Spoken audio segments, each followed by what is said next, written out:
Yes, automation without governance is a risk, right? So that's why in our platform, we provide our customers with full control of what they are automating and how, including, for example, automated testing. I think it's a super important topic. So that's why we have also automated testing features in place. You can test and keep testing your integration flow to figure out if something breaks and maybe by mistake you send more data than you need. So I think test automation is an important topic to make sure the wrong data doesn't get in or the wrong data doesn't go out. I think that's an important topic. What between technical leader, cultural or people competencies, which one you see is the most highest? They are true data systems. If you really look at it on a higher level, of course, there's the movements of physical goods and all of that is going on in the real world. But you could basically say there's a digital twin of this in the virtual world. I just want to, take your view. Which of what you're excited about? What technology innovation you think you're excited about? What I think, what I'm super excited about is just one word that describes your approach to product innovation. Most underrated technology in supply chain right now.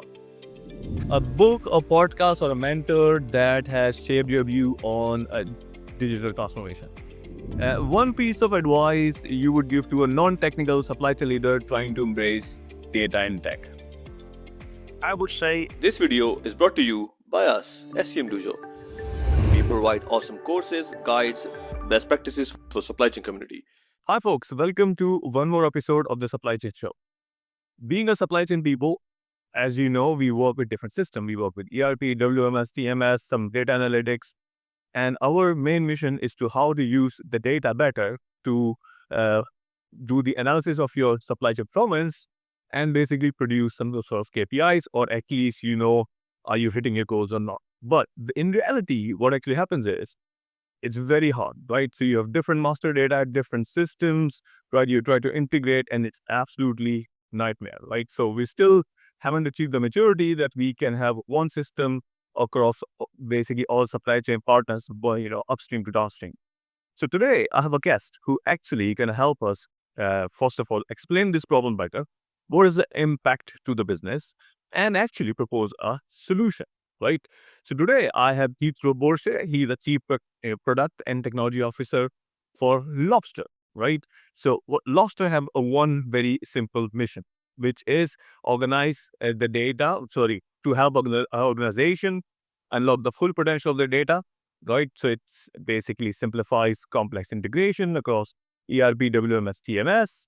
Right. And partner any other fragmented segments, for example, you have. Right. So Jethro, welcome to the show. How are you? Thank you. Happy to be here. I'm great. Good. Where are you located, by the way? I'm located in the Netherlands. Netherlands, right? So tell us me about the Lobster, right? That means I think your mission is connecting people and data, right? So for supply chain leaders who are drowning in various different systems, which has, a lot of problems. So what is the real problem Lobster is trying to solve? Yeah, so at the core, we are about connecting people and data so that supply chain teams can make confident decisions in real time. I think that's super important because the problem that we solve is that there's lots of fragmentation of data across systems, ERP, TMS, etc., but also across the business landscape. So data with carriers, suppliers, customers. And that fragmentation creates delays, manual work, blind spots in your data, so in your decision making. And we provide a single governed integration layer to break down data silos, both internally as well as with your trading partners, so that you can turn your data into a competitive advantage. No, that's great. So I work for Bridgestone and Eaton, right? They both have SAP as an ERP system, but then we start using other third-party systems. For example, we have a 3PL. We have to integrate with their warehouse in the system. We start using, few other providers. I created my own digital framework, which is for B2B supply, managing distributors, and we have to integrate with ERP. So, and the hardest part actually was not to create a software which is standalone software. The hardest part was the integration and sync, right? And this is where I think it's a make or break for any supply chain systems to work and how they sync together. So I want to highlight the point that it takes for me, it was the most time was spent is how we sync the data, integrate. and it was time consuming. It was not good for internal customers. It was not good for external customers. So how you view that? What is the impact of supply chain which is now integrated? Yeah, so actually, why is it so important, right? It's that's where it starts. So I think when it's missing, when seamless data integration is missing, you see late shipments or stock inaccuracies or incorrect demand forecasting, all of that. Ultimately, I think a lot of this inhibits your ability to scale. And for how I look at it, is at the foundation of any modern supply chain is timely and trusted data. Because without it, things like optimization or AI, right? They're just buzzwords. If you do not have a data foundation in place, it's impossible to, for example, benefit from the advantages that AI has to offer. So what I always tell our customers is they always ask me AI this, AI that, and I always say my question always is, what's your data strategy? Because I love to talk about AI, super nice topic, but if you don't have a data strategy in place, it doesn't really matter. And that's why I think it's now today more important than ever, right? Because otherwise you lose customer satisfaction, and even you lack the opportunity to have a healthy and profitable relationship with your supplier. If the data foundation isn't there, the rest doesn't really matter. Absolutely correct. So I'm a teacher in supply chain, and we talk about supply chain maturity, right? So level 1, level 2. Level 1, you just a spreadsheet. Level 2, you have some ERP system. Level 3 is you're integrated with your partners, which is upstream, i.e. suppliers, with some SRM system, or downstream with any CRM system or any other, for example, downstream process like demand forecasting and all that. Maybe going back until delivery or last mile, right? And if you really want to achieve level 3 maturity, this integration becomes, for me, I think, the most important. Now, knowing from the experience, right, the biggest problem when I see when we no, not one system covers full upstream to downstream, right? You always use some kind of add-on software. Especially ERP is, for me, I hate to say it. In fact, I wrote a blog why ERP sucks. You can Google that. But ERP has single-handedly, if you ask me, reduced the innovation of supply chain, right? Especially SAP and Oracle, if you see compare from other functions. Now, anyway, so when we try to integrate with other systems to make our supply chain mature, what I notice is the lead time to integrate, right? Because, okay, it's my API, it's my database. So do I have to send you a JSON file? Do I have to send you a CSV? It's a cron job. It's nightmare, right? So how we can reduce that lead time of integration? I mean, you are an expert, so I want you to take time and explain that part.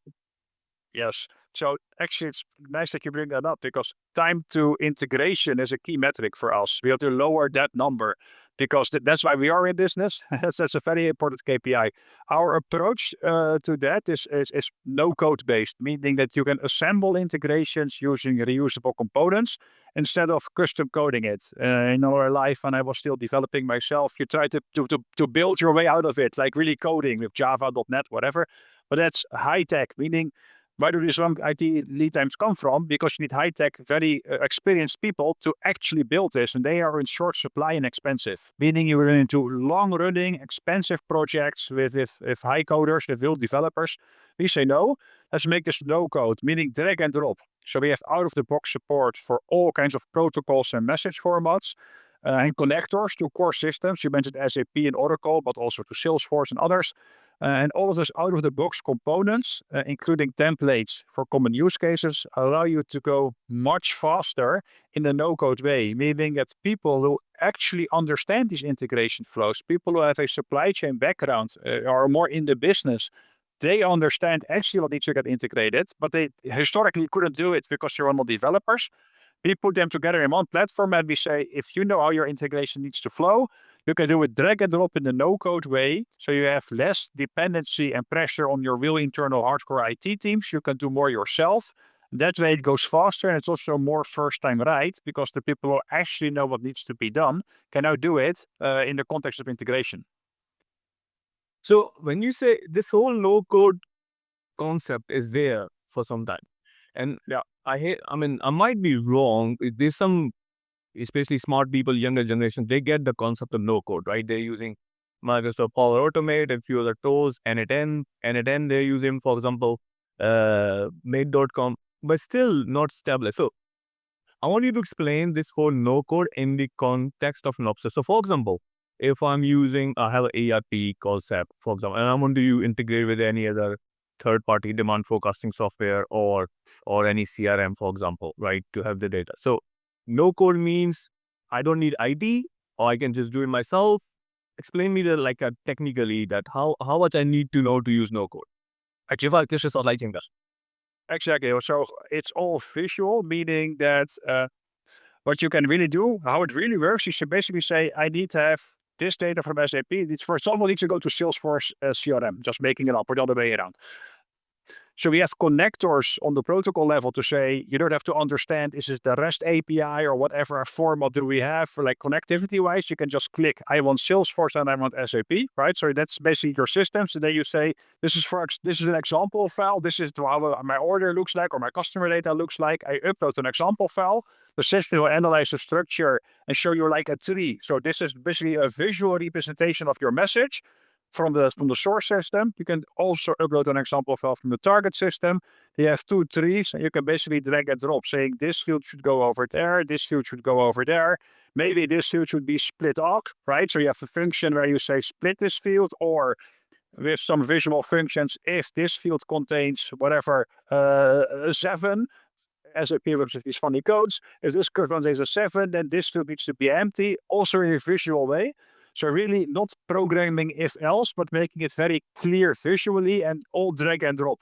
So that way you still have business logic, but because it's in a visual representation, you start to think about it in a different way, meaning that if you don't know how to code, it doesn't matter anymore because you think about what do I want to figure out from a more business sense instead of from a if-else type of sense. Yeah, but I need to know at least what data field I need to map, right? That's why I actually said it. Yeah, you still need to have some sense of what data do you really need. So there still is some level of expertise required there. That is true. Yeah, most supply chain people know at least they want the order data or the inventory data or invoice data, PO data. So that means they can do. So that's fantastic. Now, I was before the interview, I was browsing your website and I saw this thing called Marketplace, which is I know similar companies like you do, like there's a company called Your EDI and all that, maybe your competition or not, I don't know. But they own all the connectors, if you want to call it, right? But you got this whole marketplace concept. I was fascinated by it, right? So for me that means you are allowing third-party providers to create their own connectors and launch at your place. I mean, how does it work? So indeed, in our marketplace, you see a lot of reusable components. So third-party connectors to SAP, just mentioned Oracle, Salesforce is a very popular one. But we go further because it's not only about connectivity to systems, we also look at it as connectivity to parties or organizations. So recently we released a CAP connector, which allows you to connect to DHL, UPS, and FedEx. And what we do, this is what actually we support. What we do is we make sure that our platform, that connector, always connects to their APIs or their integration points. If they change, we make sure it stays stable. And we do it, and this is super cool, with a unified data model, saying you convert your internal shipment structure to this unified data model, and then you can just pick, does it go to DHL or to UPS, or maybe tomorrow you switch to FedEx. You just say, now it should be FedEx, and it just works. So no more switching cost if you need to switch CAP providers to do multiple at the same time. This is an example where we say really lower the cost of integration, and we distribute those things through our marketplace. And I think that's the goal. The goal is to have so many reusable components that it becomes really like Lego. We just click these things to each other, and they should just work. And we really want to lower switching cost across, for example, CAP providers. We're also thinking about TMS and WMS systems to also provide their more unified data models. But for CAP, it's super clear, right? Because switching CAPs is hard. Or if you're in multiple countries, maybe you have Swiss Post in Switzerland, but PostNL in the Netherlands, but it all comes from your same system. Historically, we see customers rebuilding those continuous those integrations, right? That's what we want to help them get away from. No, for this. So I'm also a co-founder for a company called Plantrex, right? So they are like demand forecasting company. So, and one of our challenges is integrating them with various ERP systems, right? So I'm just trying to understand this concept of marketplace. So if we have to start integrating with Microsoft Dynamics or Oracle or SAP. So do we have to launch our own connector on your marketplace, or we buy one of your connectors from your marketplace? How does it work? Actually, you can have it both ways. But you could for sure, let's pick the first scenario. So what you could do is you say, we call them internally profiles. That's our now language of having integrations. You can build what we call a suite of profiles where you say this is how you integrate with your company, right? Or you with your route optimization algorithm or your whatever you have. And you can publish that or make it available through us so that it becomes as a connector available to our entire customer base. The idea is that every customer who then wants it can basically in the platform download it and then make it easier to integrate with whatever service you provide. That's we have a partnership model for this so that our partners can create connectivity suites, basically. So that's great. So I'll connect you with Ben, who's a founder of Plantex. So fantastic. I think this probably the knowledge I didn't have, and I think this is excellent.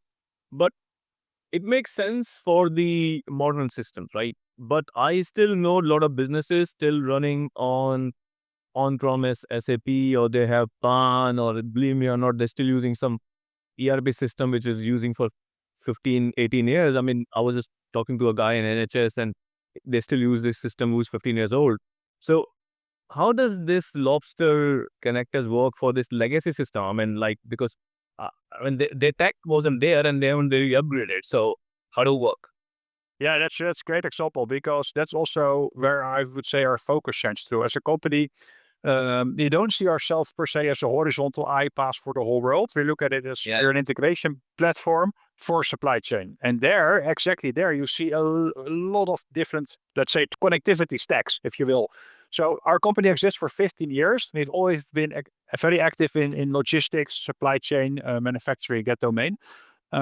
Which means there's no connectivity layer or protocol we didn't see already in the last 15 years. So we have out-of-the-box connectivity through AS2, AS4, X400, OFTP, like the old standards, but we have the same level of service for example, REST APIs. And on our roadmap in the future, we're looking, for example, at topics like GraphQL.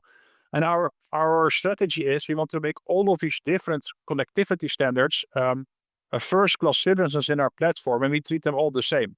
You see lots of other vendors who come from the N8Ns of this world. You mentioned them, actually. It's a good example. They come from the other side of the spectrum. Cloud native, super great at the modern stack. But if you throw them an EDI message through AS2, I'm pretty sure they won't for useless. But the reality is in supply chain, you know this even better than I do, all of those technologies are here to stay. Nobody's per se actively migrating away from them. And we say, why would you? Right? That's a huge investment. And then we're talking about the technology push. You need to go from old to REST API now. But what does it bring you from a business point of view? Nothing. If the connection works, it works. So what we say is we need to embrace what the customers have in their landscape today so they can invest their resources in creating a real tangible business outcomes. That's important. No, you're absolutely right. So for example, when I was in Eden, only a few years ago, the customer called JCB and Volvo and Terex, some really big, high machine, mobile, heavy equipment, mobile machinery manufacturers, and we were supplied to them, and all of them was sending their demand to EDI, and EDI was established in 1976, and that's the protocol, right? And they wouldn't move because why would they move? Something is working, right? So it's your job as a supplier to connect to them. So you are absolutely right. So the new stack will not work there. Now, when I think about integration or connection with different systems, and if you talk to anybody who's an expert in supply chain risk, that person will say data risk, compliance risk is super hard, right? So I have under this heading, I have a question which is a two-part. The part A is how you maintain the security and compliance when it comes to the speed, right? And the second thing I want to explain, I want you people to explain is, what are some most common misunderstood points when it comes to data security, right? Because I think that problem could be overhyped or maybe underhyped. So, but you are an expert in this. Maybe you want to explain these two. Yeah, sure. So let's start with speed versus, let's say, protection, right? For me, I think fundamentally, if we say it's a trade-off, we're probably doing it wrong. So my point of view is you need to bake in controls in whatever integration solution you use, so you can go at speed but under governance. That's the solution I would always pick. So that's why governance and control for us is a key value stream or initiative on our roadmap. So, for example, the connectors we have, we just spoke about connectors, they have vetted authentication flows. We have test and production systems separate, of course, so customers can test here, but not every developer, every user needs to have access to the production system, right? Transport your integration configurations between the two, and you have only the lowest level of access that you need, you get on production. Our public cloud uses industry best practices. So the whole idea is with network segregation and stuff like that. The whole idea for me is the technology that you pick needs to provide you with so much guide rails that you can go super fast, but in that context. And that's what we work on every day also with our security team, that we say, listen, our value is we offer our customers speed, but we need not to compromise on the security measures that we have in place. And that's a continuous balance that we as a vendor need to strike so that our customer doesn't have to think about it. That's our vision. If our customer has to think every day on, maybe I'm making a mistake, I'm making a super insecure thing, with Lobster in this case, that probably something is wrong in our platform already. So we need to take that whole consideration away from them and give them enough tools in place already out of the box so that they don't have to think about it. That's how I look at this. No, that's fine. But you talked about governance and control, right? Okay. And I see it's, what I want you to explore is, so how you give the assurance to your clients, okay, we can maintain the governance and control and give you visibility you need, but also now there's drive of automation, right? But I think automation, if you want to do it quickly, you have to compromise literally on governance and control. So, and I'm not saying they're mutually exclusive, but it's almost like a seesaw, that the one has to go down, the one to go up. But maybe this is how I see it. I mean, but I want to know how you see it. Yeah, exactly. So if, for example, yes, automation without governance is a risk, right? So that's why in our platform, we provide our customers with full control of what they are automating and how, including, for example, automated testing. I think it's a super important topic, which is in traditional programming super normal, right? You automatically test your code. But all of a sudden, in no-code tools, if you're not careful, anybody can do an automation, but we forget to really automatically test it.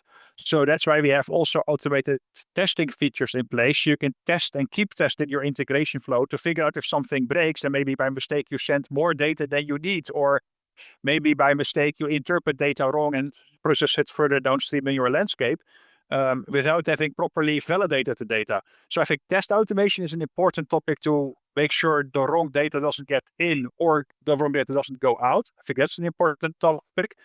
That's also because of that, all of the data can stay inside the platform. Because if you need to use third-party test automation tools, you would have to think about, wait a minute, I built this integration here, but now I need to expose the data to a third-party system for test automation. That isn't needed because it's incorporated in the platform. That's the same for our monitoring tools. So we monitor the integration flows and every job that we do inside the platform, so you don't have to expose it if you don't want to externally. So every data flow going through the platform, we log when did we receive it, why, from whom, where is the data going. If there are multiple steps in between, you can also follow all of those steps, data lineage to the platform itself, meaning that you can really track what's going on with the data you receive and the data that you send out. And we also keep those log files, unless you choose to remove them, right? But it also means you can look back in time and figure out, last week, where did this purchase order come from? When did I even receive it? Through which channel? From which partner did it come? All of the data is stored in the platform, so you can also look back if you feel you have an incident, what happened.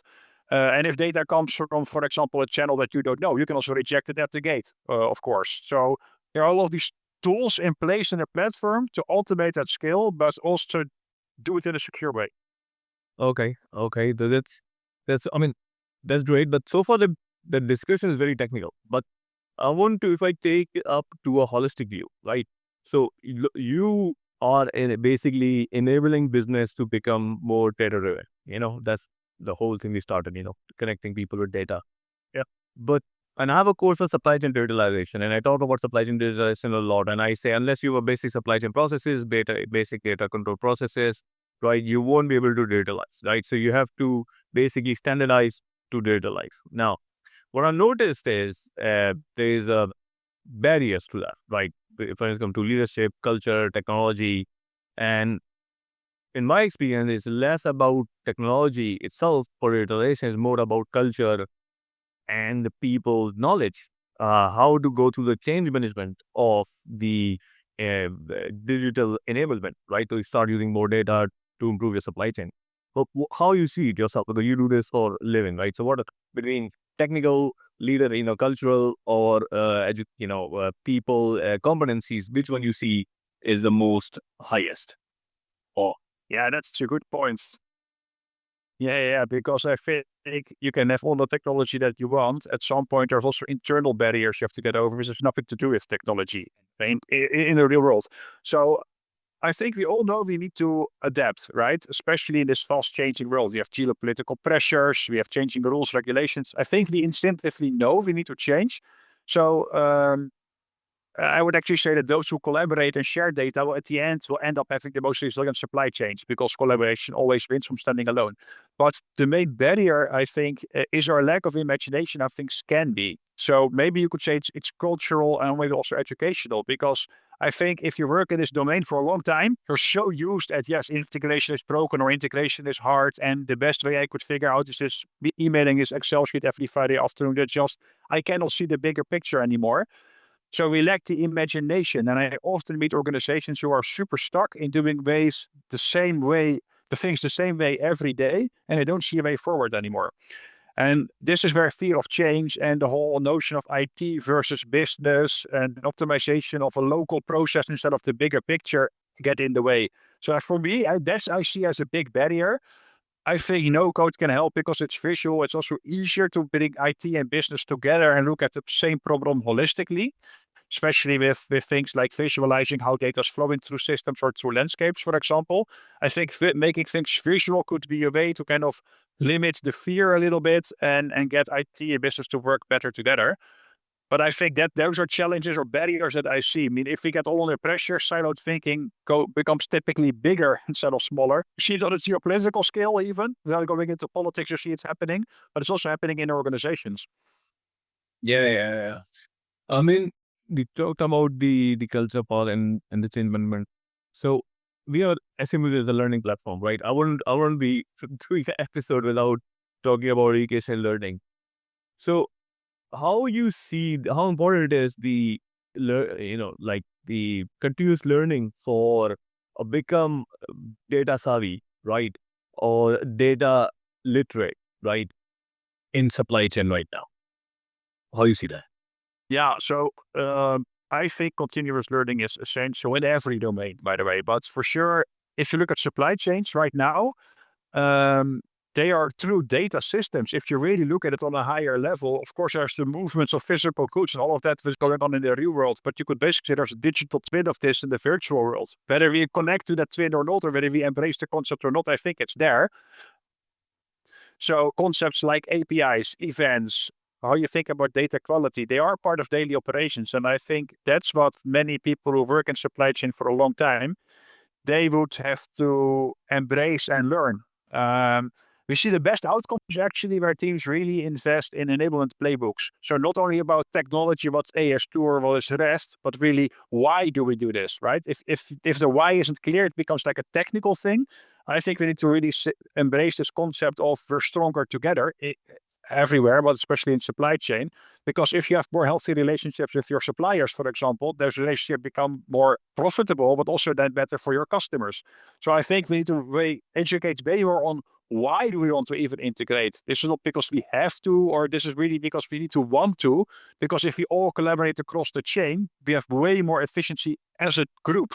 So it's really thinking along those lines. I think the why is often, let's say, underestimated actually, or misunderstood, if you will. I think we look a lot at the risks and not so much at the opportunity. No, the why part is important. So, I mean, we already passed half an hour on this, so I just want to wind it up as well. So, but I wouldn't do it talking to a a CPO or chief technology officer and then not to look in future, right?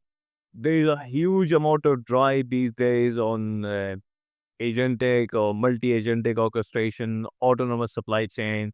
And we have gone past this age of 3D printing, IoT and all that, right? So I just want to, take your view, which of what you excited about, what technology innovation you think you're excited about? What I think, what I'm super excited about is this notion of MCP, Model Context Protocol, which is this technology that you can add context to a large language model, because the large language models out there are great, right? They're trained on the knowledge of the world. So you can talk with them, they can provide you great insights.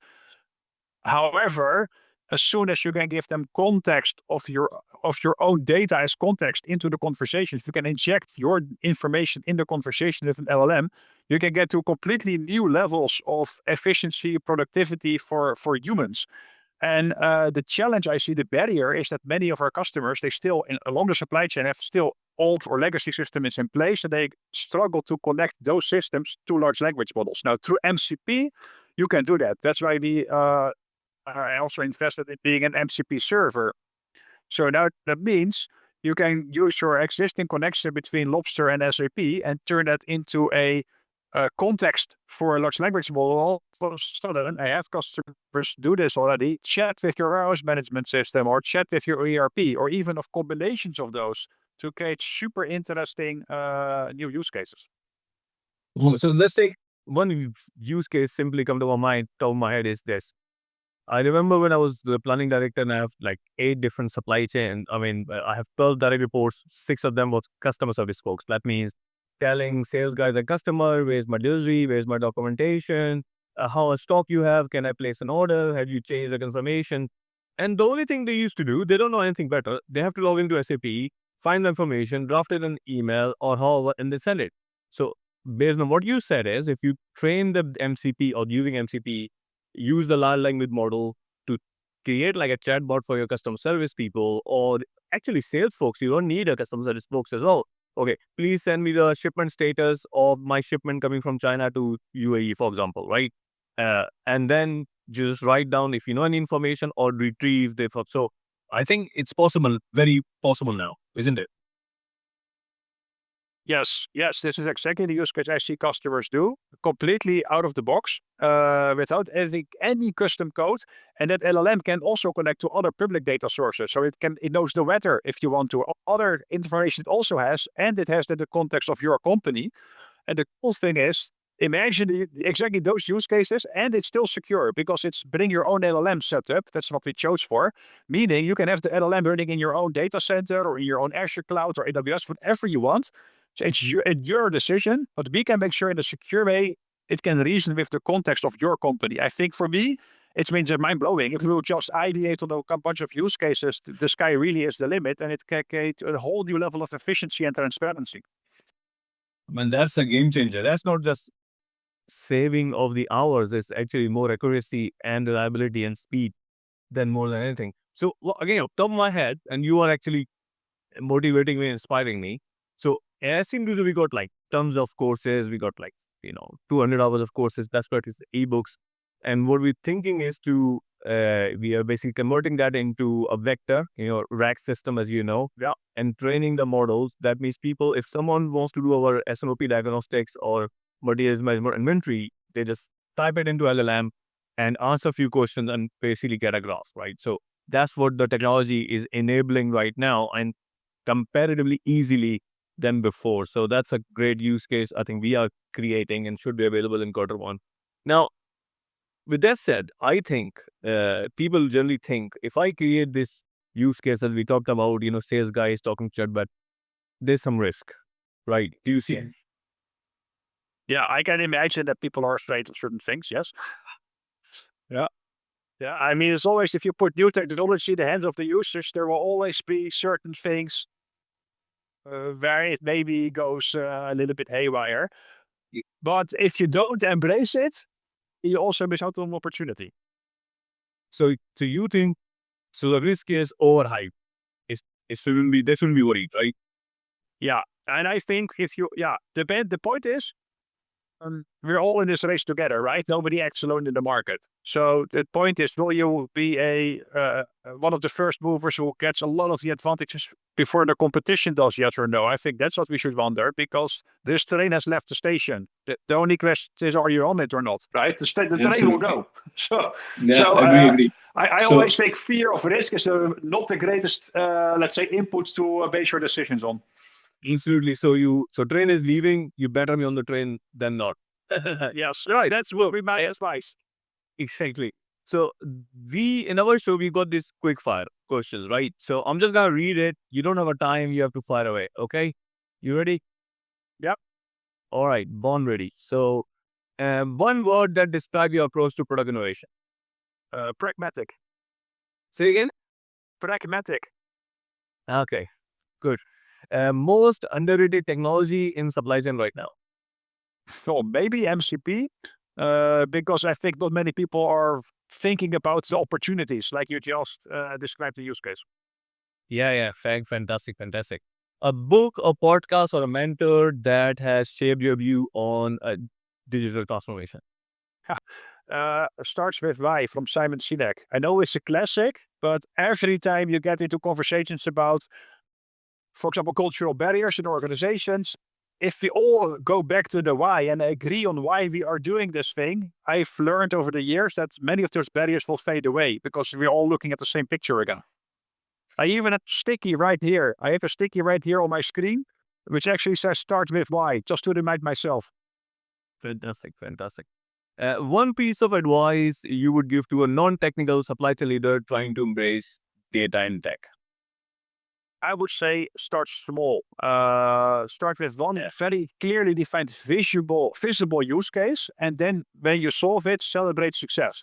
So don't try to boil the ocean and come up with like, now I have a 9-month integration project. Pick that one Excel sheet that your colleague has to, whatever, email to a supplier every Friday. We all know it's super annoying.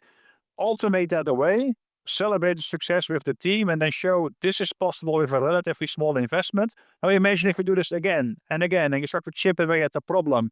You'll build this muscle that you start to think about things in a different way. And then over time, small steps, right? That's how we get to big impacts. Don't try to right away do the big thing. No, fantastic. No, you're right. I think I can talk to you for more, but I think we spend a lot of time together, and I think what you're doing is fantastic. I think you as a technology leader, you have a really good views on how the transformation is done, why it's done, and why it's sustained, and how it's basically you can minimize the risk while maintaining governance, right? So I've learned a lot from this episode. I think what I didn't know about Lobster and what you guys do, so fantastic to find out. And I just want to say thank you for joining. Likewise, it was a pleasure. Thank you. So folks, hopefully you like this video. We will be published soon. So thank you for watching, and like, share, subscribe. I'll see you in the next video. Ciao. Bye.